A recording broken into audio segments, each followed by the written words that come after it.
जय श्री हरि, राधे राधे। आप सभी का ब्रज दर्शन ब्लॉग्स में स्वागत करती हूँ। आशा करती हूँ आप सभी बहुत अच्छे होंगे। मित्रों, वैशाख मास के पावन अवसर पर आज हम लेकर आए हैं वैशाख मास महात्म का 9वां अध्याय। इस अध्याय में भगवान विष्णु के दिव्य स्वरूप का रहस्य, प्राण की सर्वोच्च महिमा और जीवों के अलग अलग स्वभाव और कर्मों के गुण कारणों का वर्णन किया गया है। साथ ही इसमें बताया गया है कि भागवत धर्म क्यों सबसे श्रेष्ठ और कल्याणकारी माना गया है। तो आइए श्रद्धा और भक्ति के साथ सुनते हैं यह दिव्य कथा। तो आप वीडियो में अंत तक बने रहिए। व्याध ने पूछा, ब्राह्मण, आपने पहले कहा था कि भगवान विष्णु की प्रीति के लिए कल्याणकारी भगवत धर्मों का और उसमें भी वैशाख मास में कर्तव्य रूप से बताए हुए नियमों का विशेष रूप से पालन करना चाहिए। वे भगवान विष्णु कैसे हैं, उनका क्या लक्षण है, उनकी सत्ता में क्या प्रमाण है तथा वे सर्वव्यापी भगवान किनके द्वारा जाने योग्य हैं। वैष्णव धर्म कैसे हैं और किससे भगवान श्री हरि प्रसन्न होते हैं। महानुभाव, मैं आपका किंकर हूँ, मुझे ये सब बताइए।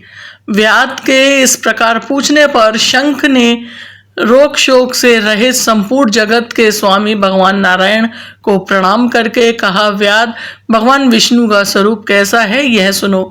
भगवान समस्त शक्तियों से आश्रय, संपूर्ण गुणों की निधि तथा सबके ईश्वर बताए गए हैं।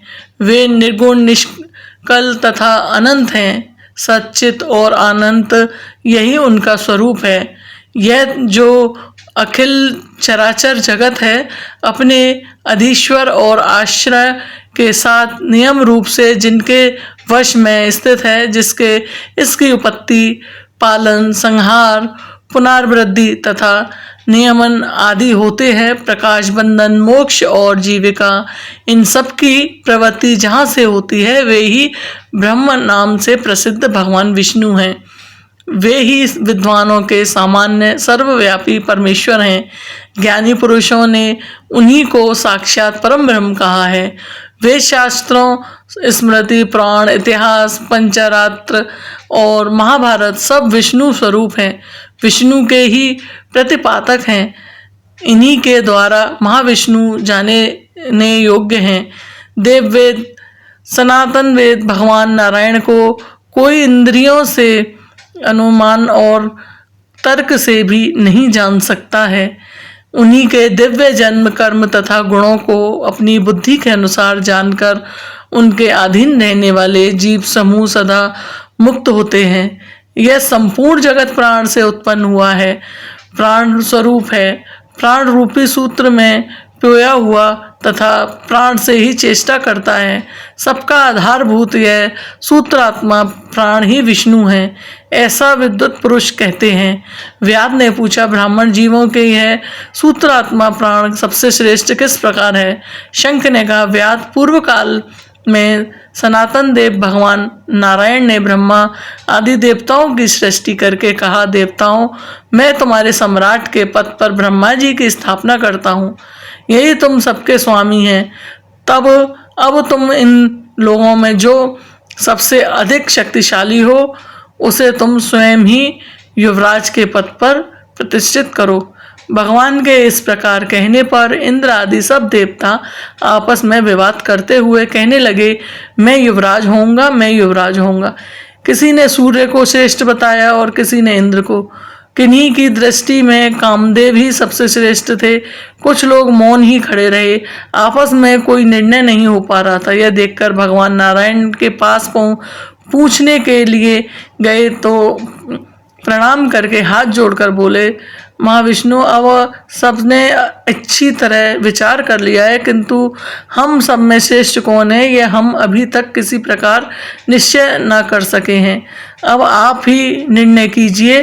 तब भगवान विष्णु ने हंसते हुए कहा, इस विराट ब्रह्म रूपी शरीर से जिसके निकल जाने पर यह गिर जाएगा, वह जिसके प्रवेश करने पर पुनः उठकर खड़ा हो जाएगा, वही देवता सबसे श्रेष्ठ है। भगवान के ऐसा कहने पर सब देवताओं ने कहा, अच्छा ऐसा ही है तो हम सबसे पहले देवेश्वर जयंत विराट शरीर के पैर से बाहर निकलना चाहते हैं। उसके निकलने से उस शरीर को लोग पंगु कहने लगेंगे, परंतु शरीर गिर न सका। यद्यपि ना चल नहीं पा रहा था तो भी सुनता, पीता, बोलता, सूंघता और देखता हुआ पूर्वत स्थिर रहा।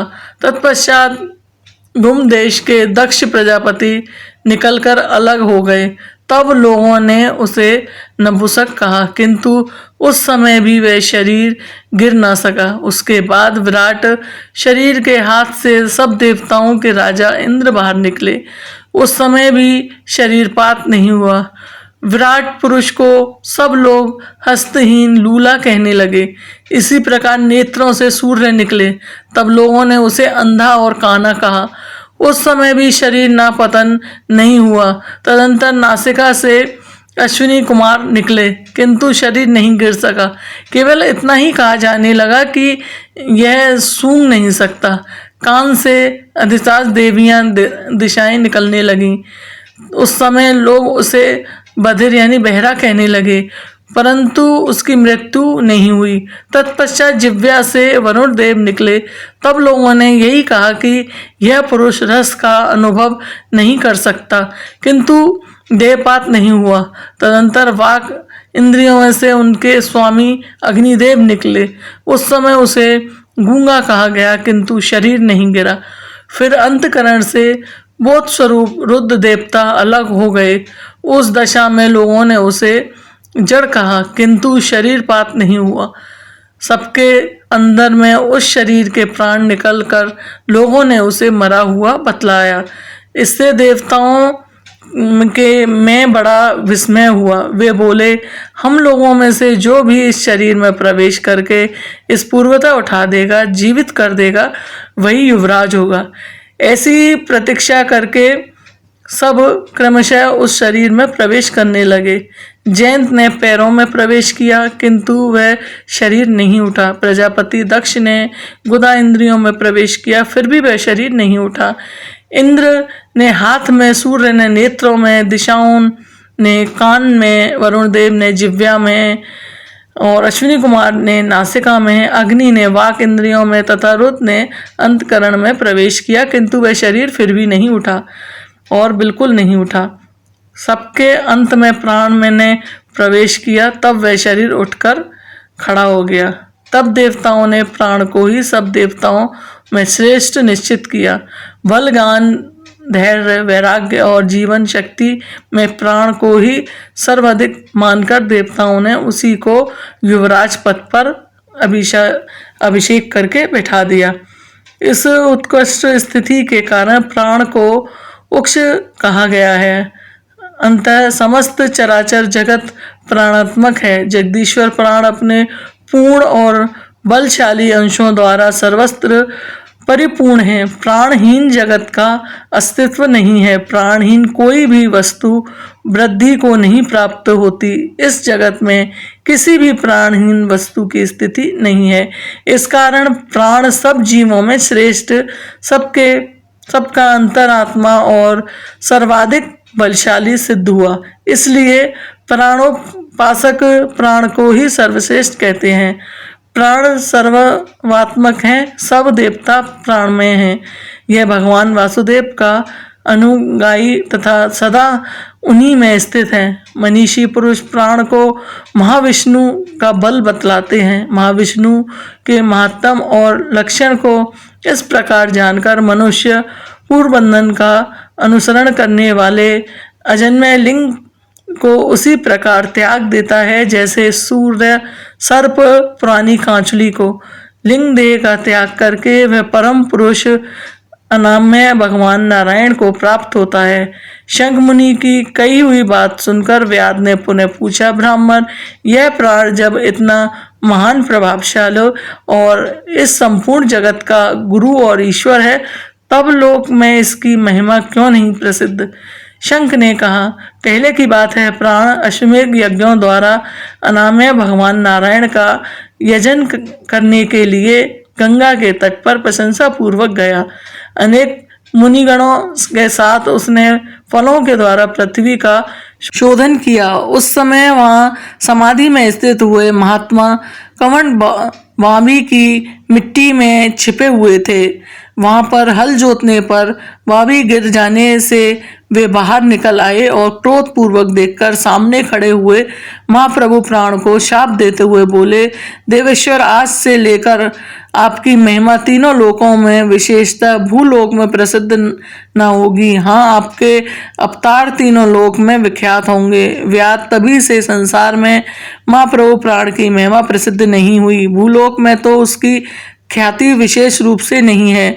व्याध ने पूछा, महानुभाव, भगवान विष्णु के रचे हुए करोड़ों और सहस्त्रों सनातन जीव नाना मार्ग पर चलने और भिन्न भिन्न कर्म करने वाले क्यों दिखाई देते हैं? इन पर सबका एक साथ स्वभाव क्यों नहीं है? यह सब विस्तार पूर्वक बतलाइए।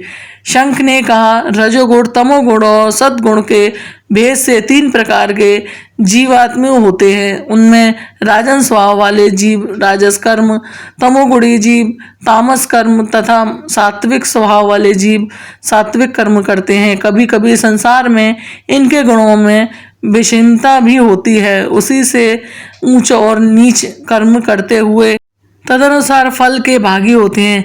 कभी भूख, कभी दुख और कभी दोनों ही ये मनुष्य गुणों की विषमता से प्राप्त करते हैं। प्रकृति में स्थिर होने पर जीव इन तीनों गुणों से बंधते हैं। गुण और कर्मों के अनुसार उनमें कर्मों का भिन्न भिन्न फल होता है। ये जीव फिर गुणों के अनुसार ही प्रकृति को प्राप्त होते हैं। प्रकृति के स्थित हुए प्राकृतिक प्राणगण और कर्म से व्याप्त होकर प्राकृतिक गति को प्राप्त होते हैं। तमोगुणी जीव तापसी वृत्ति से ही जीवन निर्वाह करते हुए सदा महान दुख में डूबे रहते हैं। उसमें दया नहीं होती, वे बड़े क्रूर होते हैं और लोक में सदा द्वेष से ही उनका जीवन चलता है। राक्षस और पिशाच आदि तमोगुणी जीव में ही जो तामसी गति को प्राप्त होते हैं। राक्षसी लोगों की वृद्धि मिश्रित होती है। वे पुण्य तथा पाप दोनों करते हैं। पुण्य से स्वर्ग पाते हैं और पाप से यातना भोगते हैं। इसी कारण ये मंदभाग्य पुरुष बार बार इस संसार में आते जाते रहते हैं। जो सात्विक स्वभाव के मनुष्य हैं वे धर्मशील, दयालु और श्रद्धालु, दूसरों के दोष न देखने वाले तथा सात्विक वृत्ति से जीवन निर्वाह करने वाले होते हैं। इसलिए भिन्न भिन्न कर्म करने वाले जीवों के एक दूसरे से पृथक अनेक प्रकार के भाव हैं।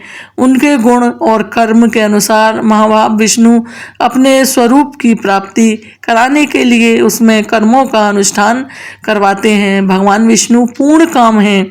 उनमें विषमता और निर्दयता आदि दोष नहीं है। वे स्वभाव से ही सृष्टि पालक और संहार करते हैं। सब जीव अपने गुण से ही कर्म फल के भागी होते हैं।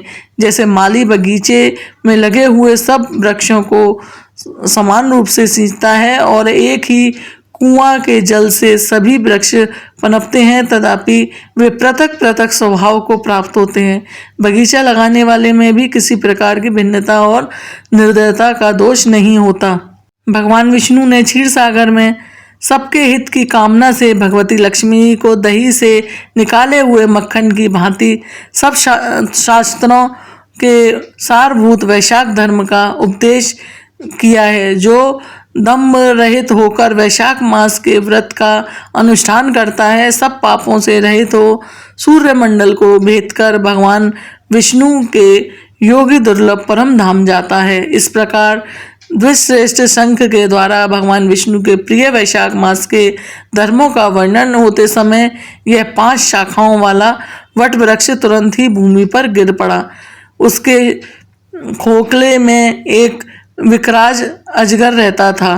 वह भी पाप योम नियम शरीर को त्याग कर तत्काल दिव्य स्वरूप को मस्तक झुकाए शंख के सामने हाथ जोड़कर खड़ा हो गया। तो भक्तों, यह था वैशाख मास महात्म के 9वें अध्याय का पावन वर्णन। इस कथा में हमें यह शिक्षा मिलती है कि भगवान विष्णु की समस्त सृष्टि के आधार हैं और प्राण ही जीवन का मूल तत्व है। भागवत धर्म को अपनाकर हम अपने जीवन को पवित्र और सफल बना सकते हैं। अगर आपको यह कथा पसंद आई हो तो वीडियो को लाइक करें, शेयर करें और चैनल ब्रज दर्शन ब्लॉग्स को सब्सक्राइब करना ना भूलें। जय श्री हरि।